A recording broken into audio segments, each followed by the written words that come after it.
কেমন লাগছে আমার স্কিনটা? হ্যাঁ, কালকে তোমার দাদা ভাই ফেসিয়াল করেছে, দেখো ও শেভিং করতে গেলেই আর ফেসিয়াল করে চলে আসে। আর আমি আমাদের ফেসিয়ালে কম নেই, একা কম তোমাদের একা একাই ফেসিয়াল করে চলে এলে। তো আমার যেটা ফেসিয়ালের বেশি দরকার, সারাদিন ধরে উনুনে রান্না করা, তেলের যে ভাবটা মুখে লেগে মুখের মধ্যে অনেক নোংরা জমে। তো সে আমি ফেসিয়াল করেছিলাম আমার বিয়েতে ফার্স্ট অ্যান্ড ওটাই লাস্ট হয়ে গেছে। বাস আজ থেকে 13 বছর আগেকার কথা। আর তোমার দাদা ভাই একা একা ফেসিয়াল করে চলে এলো আমাকে ছেড়ে। কত জল জমা হয়েছে, আমি কি করে বেরোবো এটা? না না, আমি জল চুড়িদারের প্যান্টটা ভিজে যাবে। জুতোতে জল ঢুকে যাবো আমার। না না, আমি যাবো না। না তুমি যাও।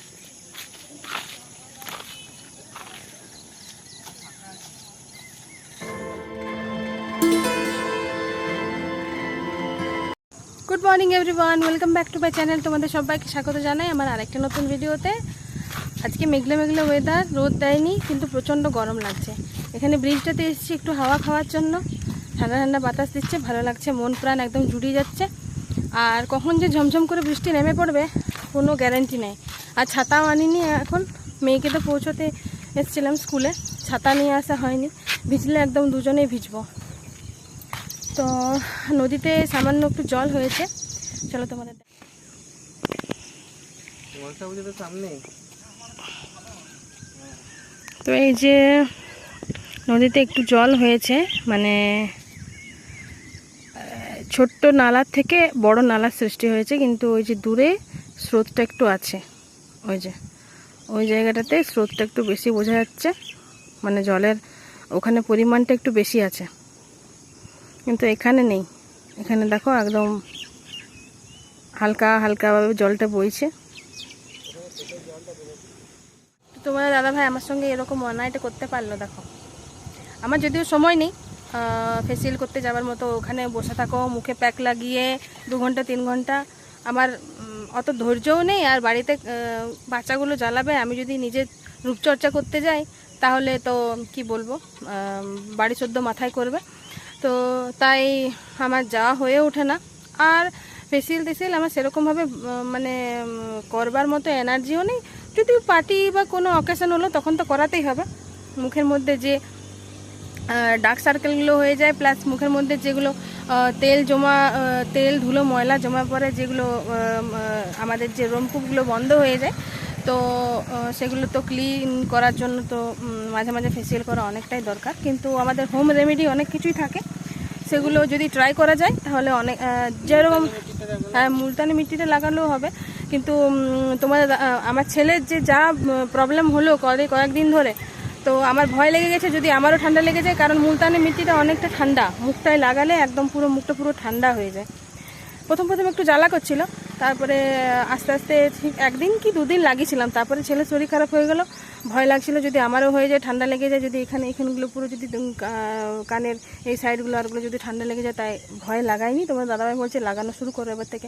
প্লাস আমি তো অন্য রুমে শুচ্ছিলাম মেয়েকে নিয়ে, আর আমার বেডরুমে আছে সমস্ত জিনিসপত্র, আবার এই ঘরে আসবো, আবার লাগাবো, আবার ওই ঘরে যাবো, মেয়ে ঝালাবে, তাই লাগানো হয়ে ওঠে না। তো এবার থেকে শুরু করবো ভাবছি। তো যাই হোক, প্রচণ্ড গরম লাগছে, ঘেমে গেছি একদম। হাঁটতে হাঁটতে অনেকটা রাস্তা, যেখানে গাড়ি রাখা হয় সেখান থেকে এই ব্রিজ পর্যন্ত অনেকটাই রাস্তা, হেঁটে হেঁটে আস্তে আস্তে পুরো একদম ঘেমে স্নান করে গেছি। এই ব্রিজের ঠান্ডা বাতাসটা লাগছে, ভালো লাগছে, নদীর পাড়ের বাতাস।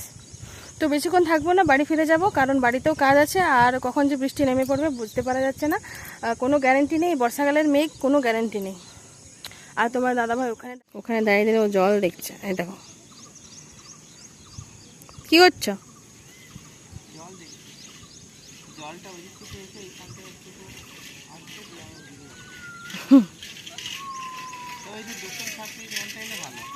তো ব্রিজে এসে আমি জুতো খুলে দিয়েছি, কারণ এই জুতোগুলো যেগুলো আছে সেগুলোতে অনেক জল ধরে, আর পায়ের তলাগুলো একদম পুরো কেটে গেছে চলতে চলতে। আর শু পরে আসি না, কারণ শ্যুটা পরলে না পাটা পুরো ভারী দেখায়, তাই আমি একদম ভিজে এসেছি। দেখালে হয়, যেটা ভালো সেটা। তাই আমি জুতোগুলো এখন খুলে দিয়েছি, খালি পায়ে কিছুক্ষণ ব্রিজটাতে হাঁটবো। চলো। আর মেঘের অবস্থা দেখো, মেঘ করেছে একদম আকাশে, মেঘ মেঘ ঘুরে বেড়াচ্ছে। ওই যে সূর্য মামা উঠেছে একটুকু দেখতে পাওয়া যাচ্ছে, আর মেঘ দেখো আকাশে। হালকা হালকা বর্ষা নেমেছে, এবারে চাষবাসটা এবারে মনে হচ্ছে ভালোই হবে। আর ওখানে ওই যে দূরে দেখতে পাচ্ছ, ওখানে ওই যে ক্ষেতে, ওই যে সামনের ক্ষেতটাতে মনে হয় জল জমা হয়েছে, তো সেই জলটা নদীতে পড়ছে, মাটি ধোয়া জলটা, ওই জন্য ওখানে জলের কালারটা চেঞ্জ হয়ে গেছে। দুটা নদী একসঙ্গে ছিল। এই যে ওখানে ওখানে ওই যে মাচা করা আছে, ওখানে মনে হয় করলা গাছ লাগানো আছে, দেখে যেটা বুঝতে পারা যাচ্ছে। তো ওখানে হয়তো অনেক জল জমা আছে এই যে গাছগুলো তলায় তলায়, তো সেই মাটি ধোয়া জলটা ওইখানে এসে পড়ছে। প্রথমে বুঝতে পারিনি, তারপর তোমার দাদাভাই বললো যে ওখানে ক্ষেতের থেকে মাটিটা ওখানে এসে পড়ে পড়ছে, মাটি ধোয়া জলটা।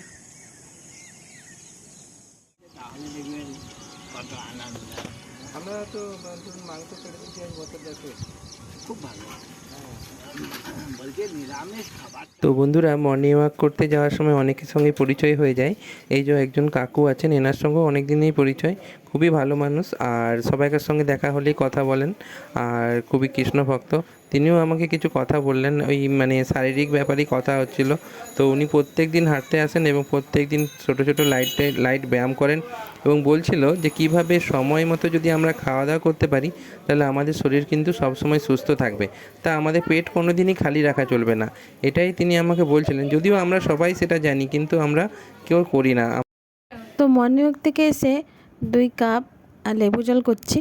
তো লেবুটা না শেষ হয়ে গেছে, তো একটা মানে অর্ধেকটা লেবু ছিল, আগের দিন নিরামিষ ভাত খাওয়া হয়েছে, তো সে অর্ধেকটা লেবু খাওয়া হয়েছিল, আর অর্ধেকটা লেবু ছিল, সেটা দিয়েই 2 কাপ লেবু জল বানাচ্ছি। তো এই লেবু জলটার মধ্যে আজকের থেকে না মধু অ্যাড করছি। তো মধুটা যদি গরম জলে খাওয়া হয় তাহলেও ওটা ফ্যাট লস করতে অনেকটাই কাজে লাগে। তো তাই আজকে লেবু জলের সঙ্গে 1 চামচ করে মধু দিয়েছি। চলো সেটা গরম জলে থেকে এসে পরে দুদণ্ড বসার আমার একদম সময় নেই, ওই জামা কাপড় পরে পরেই আমি কাজে লেগে পড়েছি। তো সবচেয়ে আগে আমি বাসি বিছানাটা ঝেড়ে পেড়ে নিই, কারণ বাসি বিছানাটা যতক্ষণ না আমি ভাগাবো ততক্ষণ আমার কোনো কাজে ইচ্ছে করবে না, মন লাগবে না। তো সবচেয়ে আগে আমি চাদরটা ঝেড়ে আর বালিশগুলো এদিক ওদিক ছড়িয়ে ছিটিয়ে আছে সেগুলো ঠিক করে বাগিয়ে পরে রেখে নিই, তবে যে আমার শান্তি। তোমাদের দাদাভাইকে পর্যন্ত রুমটার মধ্যে ঢুকতে দিইনি।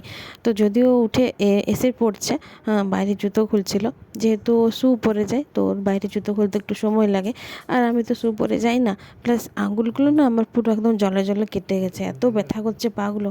বৃষ্টি পড়ছে না, বৃষ্টিতে জলে জলে এই ঘরে ঘর করতে করতে করতে করতে আঙুলগুলোর অবস্থা পুরো খারাপ হয়ে গেছে, আর এত জ্বালা করছে পাগুলো, ঠিকমতো চলতে পারছি না। আর শু কী পরবো? তো এবারে মনে হচ্ছে একজোড়া শু কিনতে হবে মর্নিং ওয়াকের জন্য, নাহলে হচ্ছে না, হাঁটা যাচ্ছে না।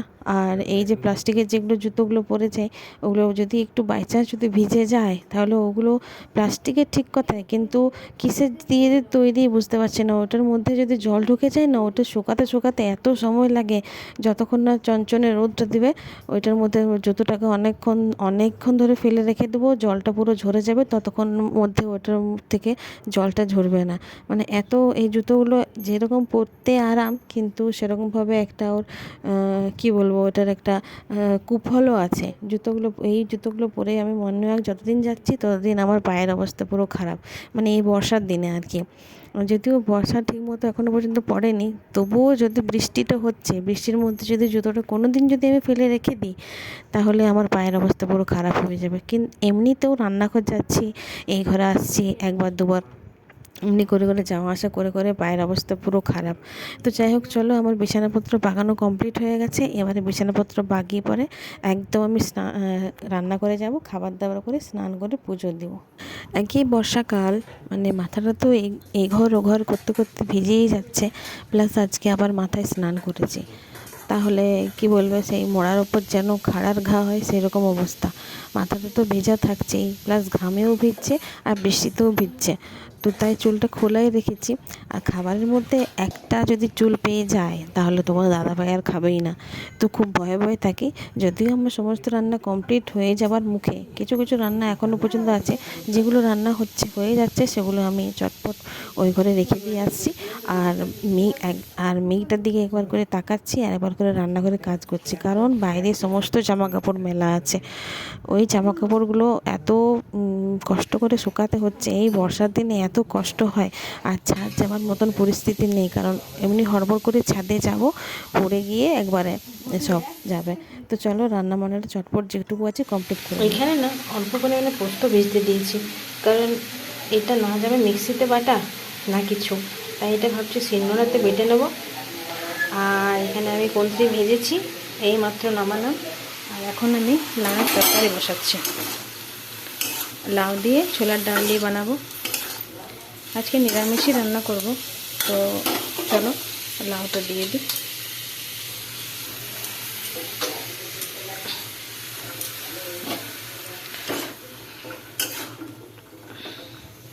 ওটা অল্প পরিমাণে নুন হলুদ দিয়ে এটা একটু ভাপতে দিয়ে দিই, জলটা মরে যাবে, তারপর প্রেসার কুকারে দিয়ে দেবো। তো আমার রান্নাবান্না প্রায় কমপ্লিট। স্নান পুজো করেছি, একদম রান্নাঘরে ঢুকে পড়েছি। মাথার চুল এখনও পর্যন্ত ভেজা আছে। আজ তো রোদ দেয়নি, একদম সকাল থেকে রোদ দেয়নি, একটু একটু দিচ্ছিল একটু আগে। আর এখন বৃষ্টি হলো, উঠোনটা পুরো ভিজিয়ে দিয়েছে। দেখো কাপড় জামাগুলো বাইরে মেলা ছিল, সেগুলো তুললাম আবার মেললাম, কারণ এখন একটু একটু রোদ দিয়েছে হালকা হালকা।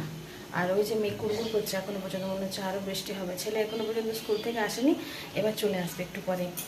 আর ছেলের গলাটা অনেকটাই ভালো আছে, অনেকটাই কমে গেছে, মানে সুস্থ হবার মুখে, একটু ফোলা আছে। আর চলো এবারে মেয়েকে স্নান করিয়ে নিই। এখন রান্নাবান্না আমার প্রায় কমপ্লিট হয়ে গেছে। ওই যে প্রেসার কুকারে ওটাতে একটা কাঁচকলা সেদ্ধ করতে দিয়েছি, তোমার দাদাভাই বলেছে আমি খাবো। আর ভাতটা হয়ে গেল।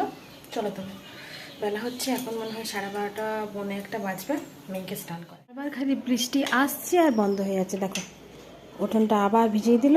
আর জামা কাপড়গুলো মেলা ছিল সেগুলো তুললাম। আর এগুলো মায়ের কাপড়গুলো তুলতে পারা যায়নি, এখনও পর্যন্ত মেলা আছে। এগুলো একটু একটু শুকাচ্ছে, আবার ভিজছে, আবার শুকাচ্ছে, আবার ভিজছে। এখানে যে চালাঘরটা আছে, চালাঘরটা পুরো জামা কাপড়ে ভর্তি হয়ে আছে। আবার ঘরেও মেলা আছে। চলো তোমাদেরকে জানালাতে, এখানে আমার এখানে সব মেলা আছে সব। আজকে দুষ্টু সোনা, আজকে বৃষ্টি পড়ছে বলে ওকে স্নান করায়নি। আর ও দাদা ওকে বকেছে, মানে দুই ভাই বোনে যা হয় আর কি। কী হয়েছে তোমার সোনা? দাদা মেরেছে? তুমি তো দাদাকে মারতে ছাড়োনি তো। আসলে কদিন ধরে আলাদা থাকা হচ্ছিল, মানে আমার মেয়েকে আমার ছেলের একদম কাছে ঘেঁষতে দিইনি, পাছেও শোকে যায়।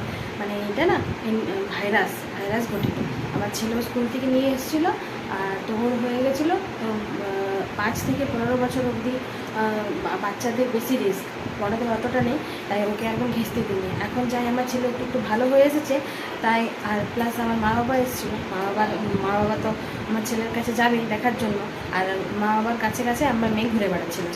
এই দেখো আমার ছেলে অনেকটাই সুস্থ হয়ে গেছে, মুখটা ফোলাটা পুরোটাই কমে গেছে। আর চুল কেটেছে, এত চুল বাড়ে, এত তাড়াতাড়ি চুল বাড়ে, এ তো অনেক ছোটো বলতে। হ্যাঁ, তো চুল কেটে এলো, আবার চুল কদিন বাদেই দেখবে আবার বেড়ে গেছে। তো চলো আমার রান্নাবান্না সব কমপ্লিট হয়ে গেছে। আজকে কী রান্না করলাম? আজকে নিরামিষ রান্না করেছি, বিশেষ কিছু রান্না করিনি। তো চলো তোমাদের সঙ্গে শেয়ার করি আজকে আমি কী রান্না।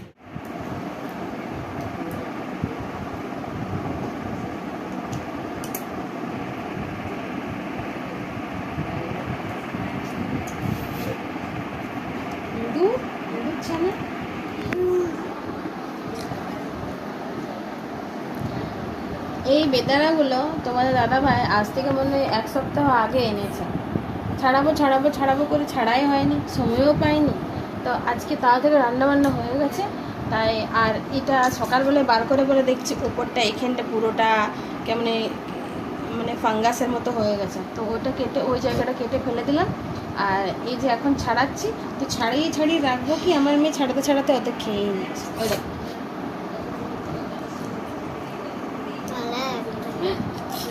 এটা ছাড়িয়ে রাখি, জুস করে দেবো, খাবার পর খেয়ে নেবো। নিরামিষ খাবারের মধ্যে এই সমস্ত খাবার তোমার দাদাভাইয়ের খুব ফেভারিট। তো এখানে আছে আলুতে কাঁচকলা সেদ্ধ, শাক ভাজা, ভেন্ডি সেদ্ধ, পোস্ত বাটি আর মুগের ডাল। তো নিরামিষ খাচ্ছে, তো এগুলো ওর খুব ফেভারিট। বৃষ্টি হচ্ছে দেখো বন্ধুরা, আমি ড্রেনটা তোমাদের দেখাতে পারছি না, ড্রেনটা পুরো ভর্তি হয়ে গেছে, এত বৃষ্টি পড়ছে। মানে নদীতে পুরো বান চলে আসবে মনে হচ্ছে। কালকে যদি সকালে যদি বৃষ্টিটা ছাড়ায়, মেয়েকে যদি স্কুল নিয়ে যেতে পারি, আর তখন তাহলে তোমাদের নদীর দৃশ্যটা একবার দেখাবো, দেখার মতো হয়। তো আগে যে নাইটিটা পরেছিলাম, সেই নাইটিটা একদম ভিজে ভিজে টকটক করছে, একদম পুরো ভিজে গেছিলো, প্লাস ঘামছি, এদিকে কলের জল নিলাম, প্লাস বৃষ্টির জল, এদিক ওদিক করতে করতে পুরো ভিজে গেছিলো নাইটিটা, তাই চেঞ্জ করে নিয়েছি এখন। আর এখন এত জল পড়ছে। ভাই তো এইমাত্র বাড়ি এলো, এখন বাজছে 3টে, সাড়ে 3টে বাজছে, এই সবেমাত্র বাড়ি ফিরে এলো দোকান থেকে, আসতে পারেনি। এখন ওরা ভাত খাচ্ছে, আমাদের খাওয়া হয়ে গেছে। তোমার দাদা ভাই বৃষ্টি যখন কম ছিল তখন চলে এসছে, ও যদি না আসতো তাহলে এখন আর আসা হতো না। আর এমন মাথায় ওর বুদ্ধি যে রেনকোটটা পর্যন্ত নিয়ে আসতে ভুলে গেছে, যতক্ষণ না বৃষ্টি থামবে ও দোকান যেতে পারবে না। আর বাড়িতে করে হাতে ছাতা নিয়ে চালানো একদম অসম্ভব ব্যাপার। তোমার দাদা ভাই তো পারবেই না, ভাই যদিও পারে কিন্তু তোমার দাদা ভাই তো একদম পারবে না। চলো, খাওয়া দাওয়া সবাইকে কমপ্লিট হয়ে গেছে, একটু শুভ, যদি বৃষ্টি থামায় তাহলে মেয়ের ম্যাডাম আসবে, নাহলে আসবে না। চলো, কী বৃষ্টি পড়ছে, কীভাবে বৃষ্টি পড়ছে দেখো। বাসনপত্র এখনও ধুতে বাকি আছে, বাসনগুলো পড়েই আছে এখনও, কখন যে ধোয়া হবে। যেখানে বৃষ্টি না থামলে বাসন ধোয়ার কোনো ব্যবস্থা নেই। যদি কুয়ার উপরটাতে যদি ছাউনি যদি করে দেওয়া হয়, তাহলে গ্রীষ্মকালেও রিলিফ পাওয়া যাবে আর বর্ষাকালেও। বৃষ্টিতে ভিজা হবে না বর্ষাকালে, আর গ্রীষ্মকালে রোদটা পাওয়া যাবে না। শীতকালে কষ্ট হবে, শীতকালে তোমার ছাউনিটা খুলে দিলেই হবে, কিন্তু বর্ষাকাল আর গ্রীষ্মকালের জন্য এত কিছু ব্যবস্থা করতে হবে মনে হচ্ছে কেন। বৃষ্টি পড়ছে, আর বৃষ্টির জলে আমগুলো পুরো পচে যাচ্ছে দেখো, ছোটো ছোটো আমগুলো গাছেই পচে যাচ্ছে। এবছর একটাও গাছের আম খাওয়া হলো না। মায়ের কাপড়গুলো তোলা হয়নি, এখনও মেলা আছে, দেখো 3টে কাপড় মেলা আছে মায়ের, তোলাই হয়নি। তো আজ সারাদিন বৃষ্টিতেই কেটে গেলো। তোমার দাদাভাই একটু এখন বাড়ি ফিরলো, বৃষ্টি পড়ছিল, আর এখন ওকে খেতে দিচ্ছে, ও খাচ্ছে। আমার তো খাওয়া অনেকক্ষণ হয়ে গেছে, বাচ্চাগুলো ঘুমিয়ে পড়েছে। আজকের ভিডিও তোমাদের কেমন লাগলো অবশ্যই কমেন্টে জানিও, পারলে লাইক শেয়ার সাবস্ক্রাইব করে দিও আমার চ্যানেলটি। টাটা, গুড নাইট, দেখাচ্ছে নেক্সট ব্লগে।